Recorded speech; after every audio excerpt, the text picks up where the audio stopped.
एक बार बाबा भोलेनाथ कैलाश पर्वत पर विराजमान हैं। किसी काम से बाहर जाना पड़ा, पीछे से देवर्षि नारद जी कैलाश में आ गए।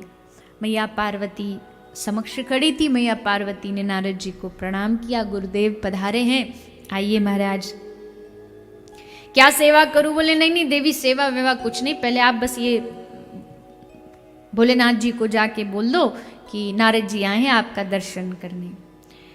पार्वती जी बोली, नारद जी, भोलेनाथ जी तो है नहीं, आज है नहीं, कहाँ चले गए?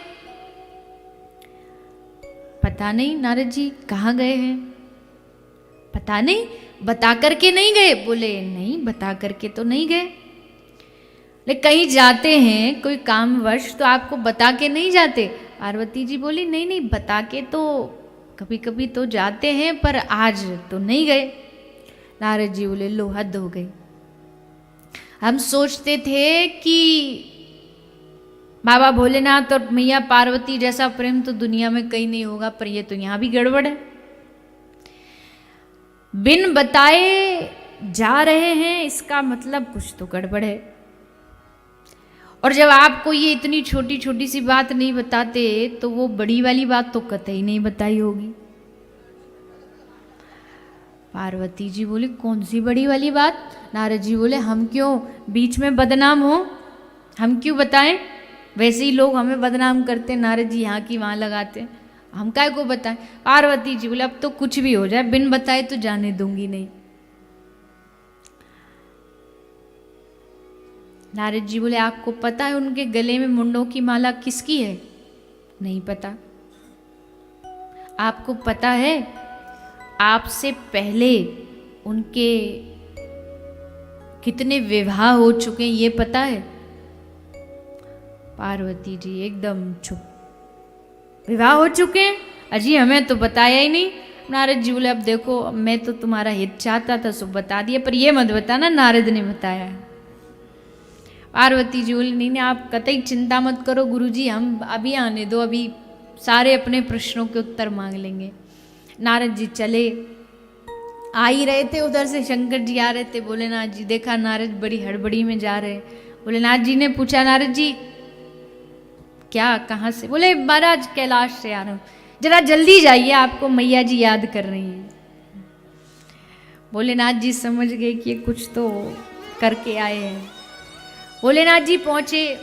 अब जब पहुँचे तो रोज तो मैया भारी प्रतीक्षा में खड़ी रहती कि पतिदेव आ रहे होंगे, नाथ आ रहे होंगे, आज तो गायब। मैयाओं का अपना ही मूड होता है, अगर राजी हों तो सुंदर सुंदर पकवान और सुंदर सुंदर रोटियां बना के दे देंगे, और जिस दिन कोई थोड़ा बहुत झगड़ा हो गया ना तो वो ऐसे मोटे मोटे टिक्कर बना के देंगी, खाओ अब यही ठंडा खाओ और पियो।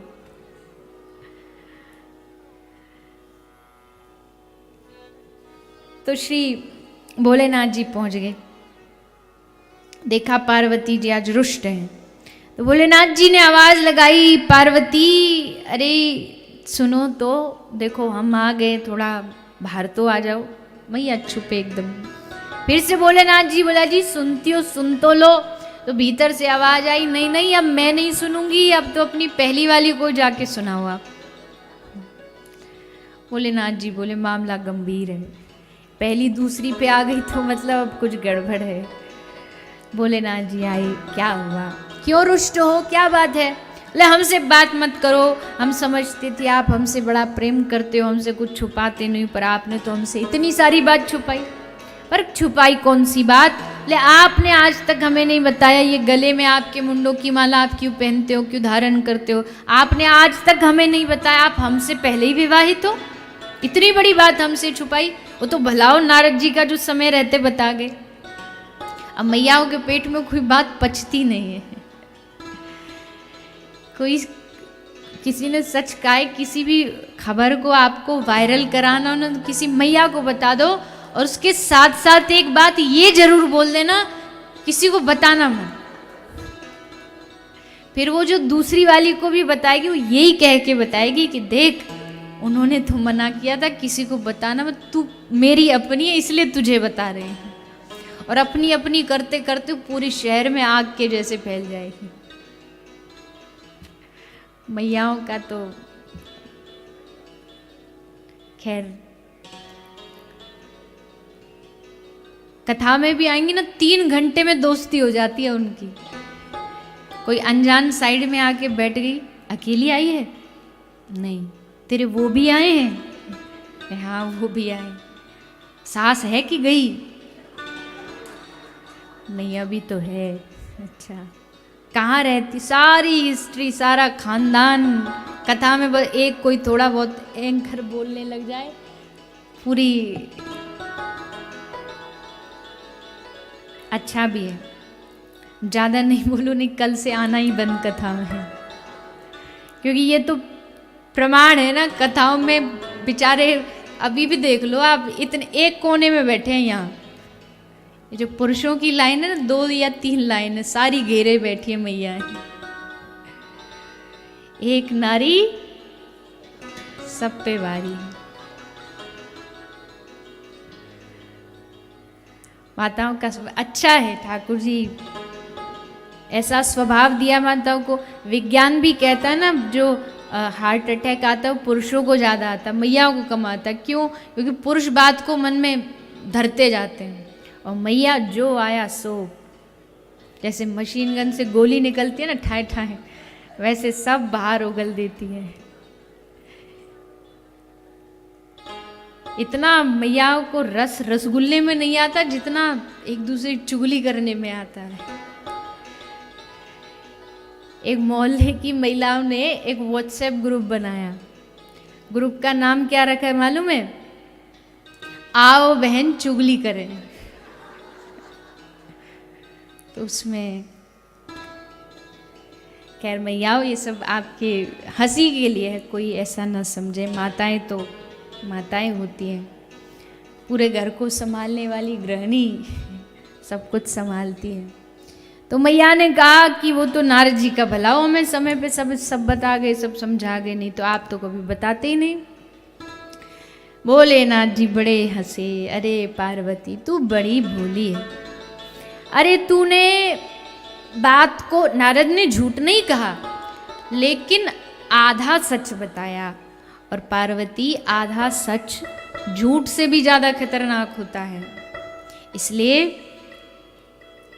पूरा सत्य ये है, मेरे विवाह हुए, एक नहीं अनेक हुए, पर किसके साथ हुए?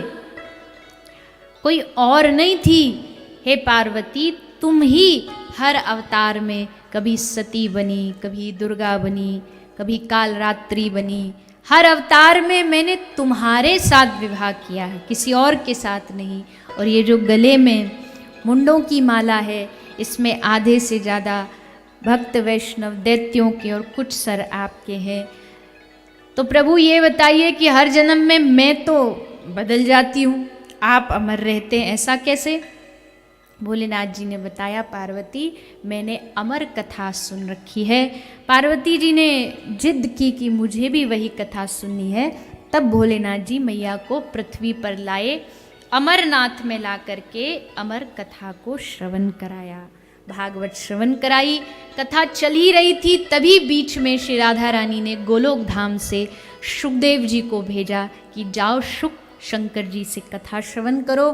शुकदेव जी आए, बाहर वृक्ष पर बैठ कर के कथा सुनते रहे।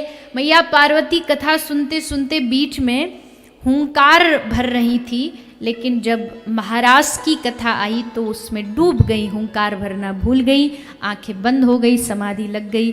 उस समय शुकदेव बाहर बैठे, शुक ने हुंकार भरी।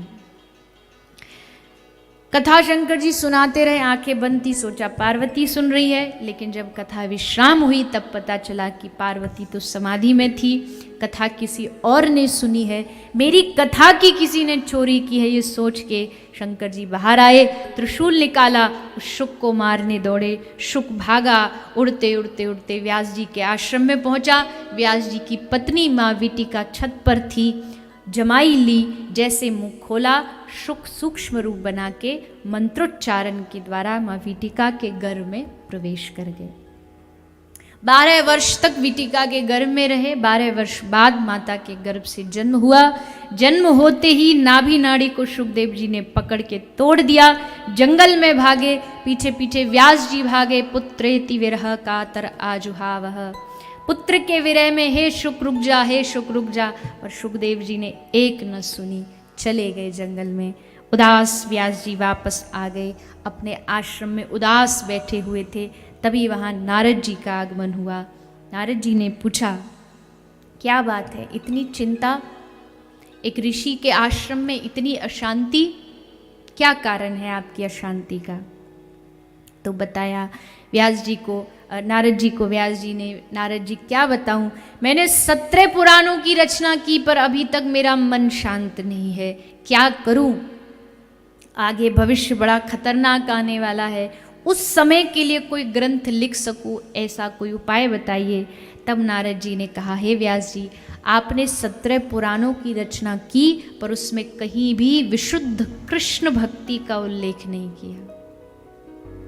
और जब तक जीव कितना भी ज्ञानी हो जाए, कितने भी बड़े बड़े वेदांत का मर्मज्ञ हो जाए, लेकिन जब तक वो शुद्ध निष्काम भक्ति का वर्णन नहीं करेगा तब तक मन शांत नहीं होगा।